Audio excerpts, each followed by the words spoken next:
The wind rolled over the jagged hills, carrying with it the smell of smoke from villages already consumed by the war. Beyond those hills, a stone giant rose from the earth, a fortress whose walls had stood for over 2 centuries, its towers blackened by the memory of old battles. To the 600 men inside, it was no longer just a stronghold of stone and mortar. It was the last gate, the final barrier between the enemy and the heartland. It was the year, historical year based on chosen conflict, can be adapted later, and the realm had been at war for nearly a decade. Borders had shifted like tides. Armies had clashed in open fields, cities had been sacked, and trade routes strangled.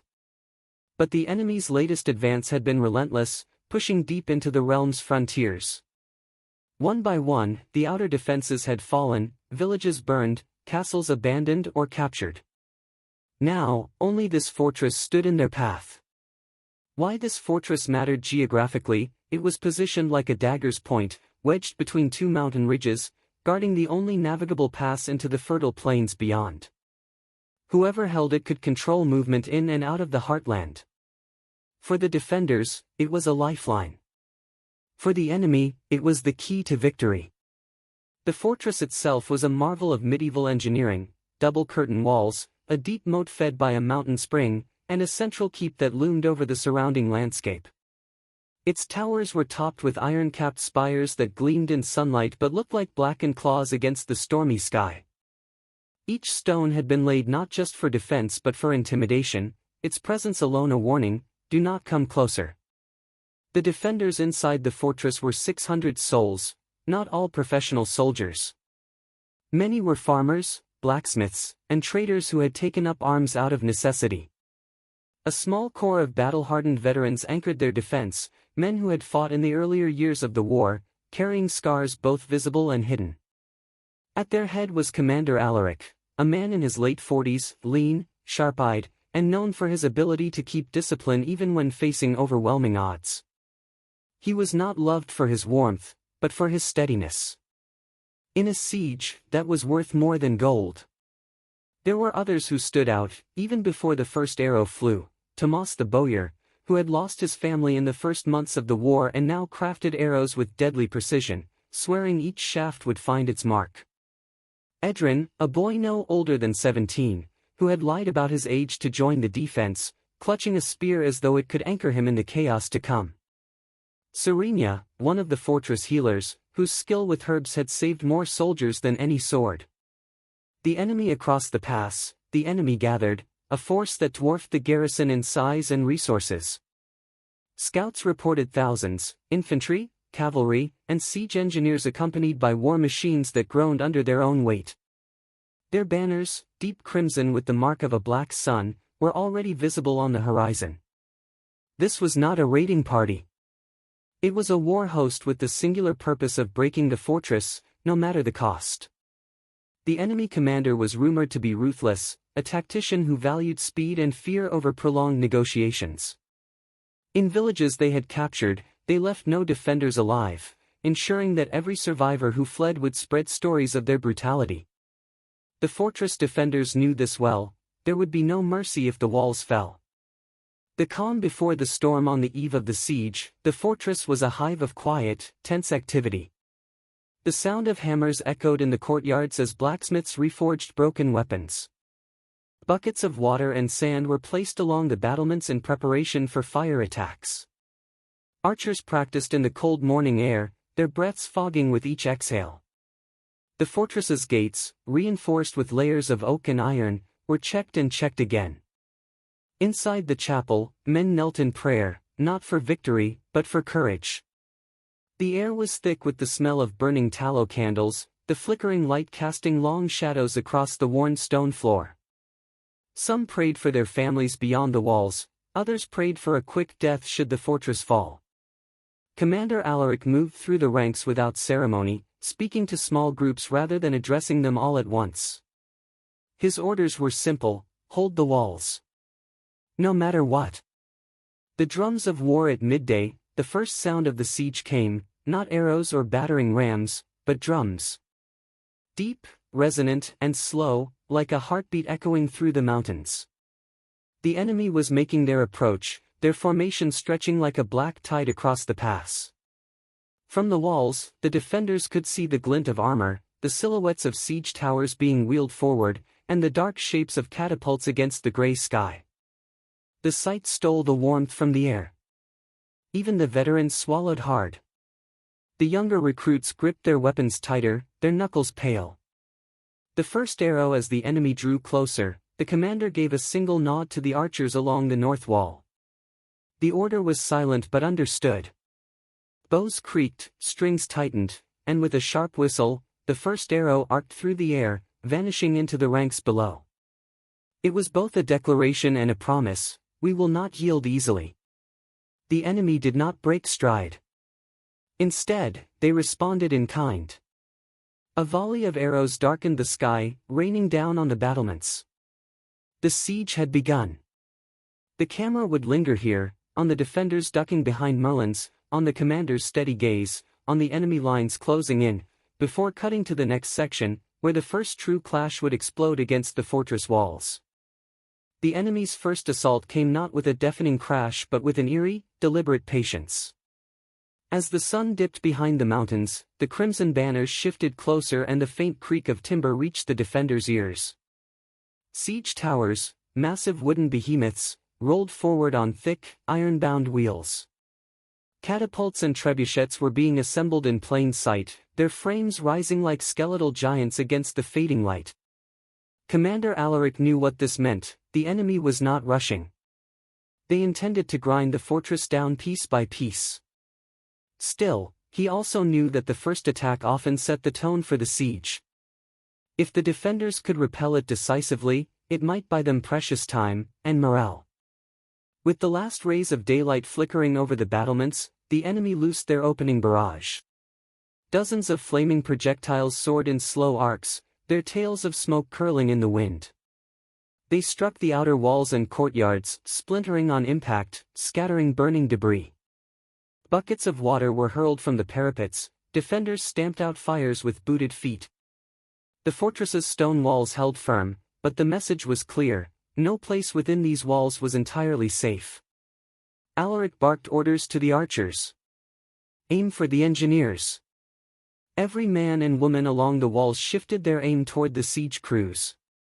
Arrows hissed through the air, finding gaps in armor, sending several enemy workers collapsing beside their half-built machines. For a brief moment, a cheer rose from the defenders. But it was short-lived. The enemy had calculated for this and brought more crews forward to replace the fallen without hesitation. Next came the infantry. Shielded by large pavises, towering wooden shields, they advanced in tight formation, archers in the rear sending volleys toward the walls. The sound was like 1,000 angry hornets. Defenders crouched low, rising only to loose arrows or drop rocks. Edrin, the young spearman, flinched with each thud of an arrow striking the parapet near his head. Yet when one enemy soldier attempted to scale a ladder, Edrin's spear thrust forward, knocking the man into the mud below. His hands shook afterward, but his grip tightened. Below, Tomas the bowyer's skill shone. His arrows found their targets with deadly precision, striking joints in armor, cutting through bowstrings, halting enemy climbers mid-ascent. Each shot bought precious seconds. The first real test came when the enemy's vanguard reached the base of the north wall. Grappling hooks were thrown, their iron claws catching on the mullions. Ladders slammed against the stone, and with them came the roar of enemy soldiers eager to spill blood. The defenders responded with everything they had, pouring boiling water, hacking at ropes, pushing ladders backward to send them crashing into the attackers below. The air filled with the sounds of struggle, the clang of steel on steel, the grunts of exertion, the screams of the wounded. One ladder made it high enough for a pair of enemy soldiers to crest the wall. A brutal melee erupted. Alaric himself cut one down with a swift sword stroke, while another was shoved over the edge by a defender's shield. Blood stained the stone, a grim reminder of how close the enemy had come. After nearly an hour of relentless pressure, the enemy withdrew, dragging their wounded with them. The defenders stood panting on the walls, their armor dented, their faces streaked with soot and sweat. The fortress had held, for now. But victory carried a sobering weight. Several defenders lay still, their lifeless forms quickly covered with cloaks. The surviving men and women looked to the fields beyond, the siege towers still loomed, the catapults still intact. This had been only a test. The true storm was yet to come. As the defenders tended to the wounded, a rider slipped into the fortress under cover of darkness, his horse lathered with foam. He bore a sealed letter from the capital. Alaric broke it open by torchlight. The words were brief and brutal: reinforcements delayed. Hold position. Relief uncertain. Alaric crushed the parchment in his fist, his jaw tightening. He said nothing to the troops about the message. To them, the illusion of hope was as important as food or arrows. Out loud, he simply said, "Tonight we prepare for tomorrow."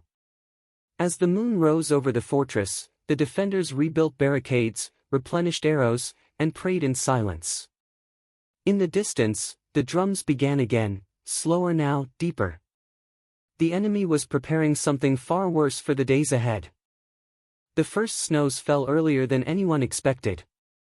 By mid-autumn, the mountain winds howled through the pass, coating the battlefield in frost and ice. What had begun as a test of arms was now becoming a test of endurance, and the fortress's greatest enemy was no longer just the army outside, but the winter pressing in from all sides. The enemy did not withdraw for the season. Instead, they built winter camps at the base of the hills, their tents forming a ring of steel and firelight around the fortress. Smoke curled from their campfires, visible even through the heavy snow. From the walls, defenders could hear the muffled sounds of hammers as the enemy repaired siege machines under canvas shelters. This was a clear signal: they intended to stay until the fortress fell, regardless of weather. Inside, food stocks began to dwindle faster than expected. Rats gnawed at the grain sacks, and the cold made preservation more difficult. Meat was salted in small quantities, but there was never enough to feed everyone adequately. The daily ration shrank to a fist-sized loaf of bread and a thin broth.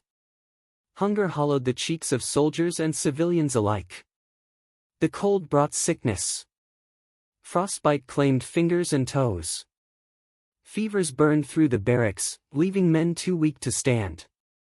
Serenia the healer worked without rest, mixing herbs for teas, binding wounds, and tending to the dying.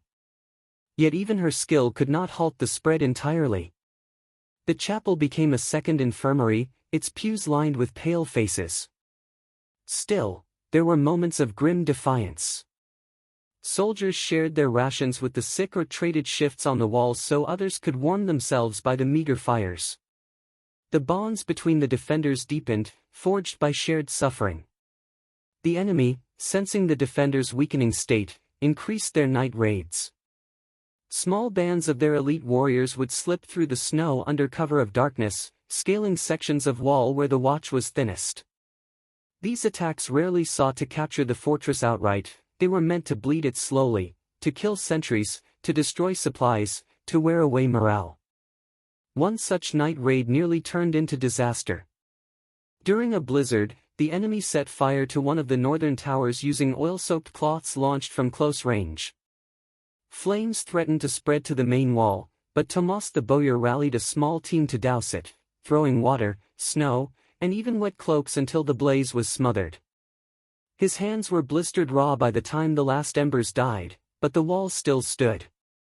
By late winter, the defenders were shadows of themselves, gaunt, exhausted, but unbroken. And then, one morning, the sound of birdsong broke the silence.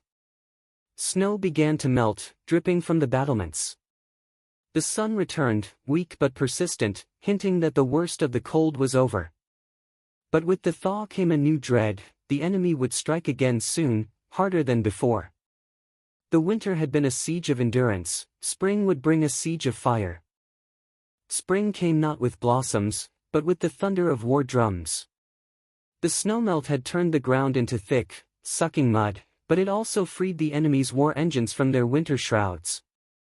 From the walls, the defenders watched as the siege towers, catapults, and battering rams rolled forward, accompanied by ranks of infantry in fresh armor. The enemy had endured the winter as well, and now they intended to finish what they had begun. The opening salvo was a storm of flaming pitch. Trebuchets hurled heavy clay pots that shattered against the walls, spilling liquid fire that clung to stone and wood alike. Buckets of water only spread it. The defenders had to smother the flames with wet hides and sand. The heat was suffocating, the air thick with smoke. Men coughed black soot between shouts, their eyes streaming as they fought to keep the fire from spreading to the main gates. While the defenders battled the flames, the siege towers crept closer, massive structures bristling with archers. Arrows rained down from their upper platforms, pinning the defenders behind the merlons. At the base of the walls, armored soldiers advanced with shields locked, pushing rams toward the main gate. The sound of wood splintering under each strike echoed through the fortress like a death knell. Edrin, now hardened by months of fighting, stood alongside the veterans, hurling stones from the battlements. His arms ached, but he didn't stop, not even when an enemy arrow grazed his shoulder. Below, Tomas the bowyer picked his targets with clinical precision, dropping enemy officers before they could rally their men. Every moment they bought slowed the enemy's advance. It was the eastern wall that gave way first. A section, weakened by winter frost, cracked under the relentless pounding of a ram. The breach was small at first, a jagged hole barely wide enough for one man, but it widened quickly under hammering blows. Enemy infantry surged forward, forcing the defenders into brutal close-quarters combat. The clash was chaos, steel on steel, the shouts of men, the screams of the wounded. Mud turned to red sludge underfoot. Commander Alaric fought in the thick of it, his sword rising and falling in measured, lethal arcs. "Hold the breach," he roared, his voice carrying above the din. The defenders formed a shield wall within the gap, pushing back against the tide of enemy soldiers. When the breach couldn't be fully sealed, Alaric made the grim decision to abandon the outer district beyond it, pulling his men back to the inner wall. The enemy swarmed into the abandoned quarter, finding only empty homes and booby-trapped streets. Barrels of stones rolled from rooftops crushed entire squads. Narrow alleys became killing zones for crossbowmen hidden in upper windows. The fighting was savage and personal, no drawn battle lines, only desperate skirmishes fought in the shadow of burning buildings. Serenia worked tirelessly in the keep, tending to the wounded carried in from the breach. She moved from cot to cot, her hands slick with blood, her eyes unwavering. "You'll live," she told each soldier, whether it was true or not.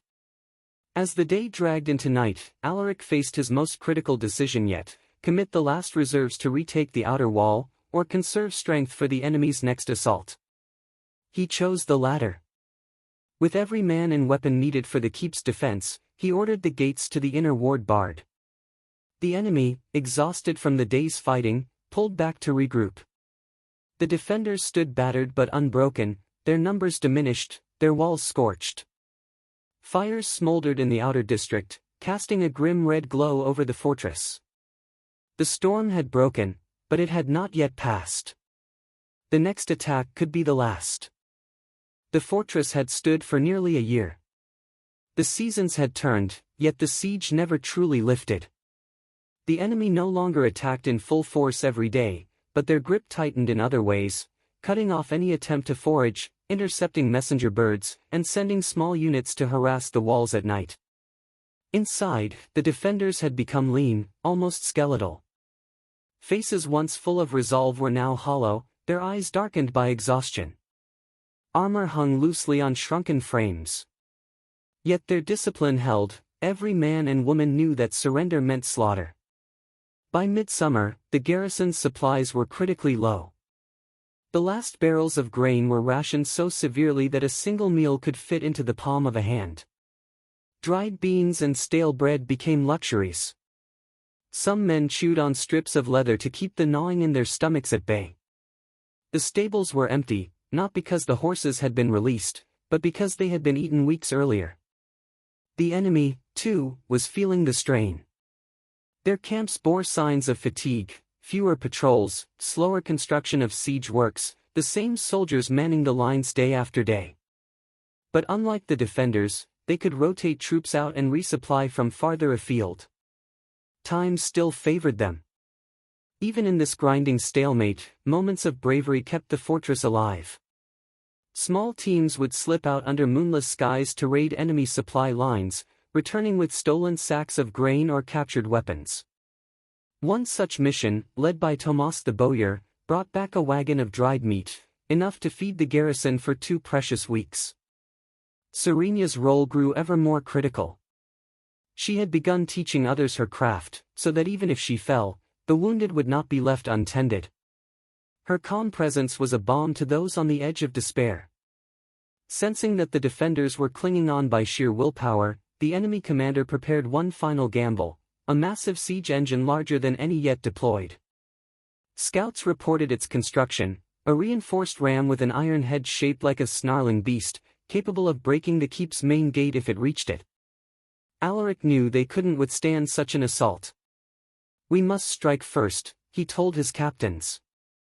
Plans were laid for a daring sally, a sudden attack to destroy the engine before it could be brought to the walls. Under the cover of a raging thunderstorm, a hand-picked force of 50 men slipped out of a concealed postern gate. Rain and darkness masked their approach. They fell upon the siege engine's guards with silent blades, setting the massive structure ablaze. Flames roared upward, lighting the night like a false dawn. The enemy scrambled to respond, but by then the engine was collapsing into charred ruin. The defenders returned bloodied but triumphant. For the first time in months, the fortress walls rang with something close to joy. Yet even in that moment, Alaric knew, this victory would only force the enemy into an even more desperate final assault. The final assault never came. In the days after the siege engine's destruction, the enemy lines remained tense and watchful. Scouts reported unusual movement, entire units pulling back under cover of darkness. At first, Alaric suspected a feint. But by the third dawn, the truth was undeniable: the enemy was gone. Whether their withdrawal was due to losses, dwindling supplies, or political pressures elsewhere in the war, the result was the same: the fortress had endured. The price, however, was written in every corner of the fortress. The outer district lay in ruins, its buildings blackened husks. The once bustling courtyard was now a field of graves, marked with simple wooden crosses. Of the original 600 defenders, fewer than half stood to see the gates reopened. Many who did were forever marked, missing limbs, blinded eyes, or wounds that would never fully heal. When the first relief column finally arrived weeks later, they found not a triumphant army but a band of survivors, lean, hollow-eyed, but unbroken. Word of the defense spread quickly, becoming both a rallying cry and a cautionary tale across the realm. Strategically, the fortress's survival altered the war's course. The enemy's failure to capture it stalled their advance into the heartland, buying the realm critical months to muster new forces. Politically, it proved that the enemy was not unstoppable, that courage, preparation, and sheer stubborn will could hold back even overwhelming numbers. In the years that followed, the siege entered the realm's folklore. Ballads were sung of Tomas the bowyer's deadly arrows, of Serena the healer who never left her post, of young Edrin who grew into a warrior before the fortress walls. Commander Alaric's name became synonymous with endurance, his simple order, "Hold the walls," etched into the stone of the rebuilt gatehouse. Yet those who had been there remembered it differently. For them, it was not glory but survival. Not epic heroics, but small acts, sharing a crust of bread, standing watch for a comrade too sick to rise, choosing to fight one more day when the easier choice was surrender. As the years passed, the fortress returned to quiet. Grass grew where siege towers once burned. The walls were repaired, the graves tended. But when the wind swept through the pass, some swore they could still hear the distant echo of war drums, and the whisper of a promise made by 600 souls: "We will not yield."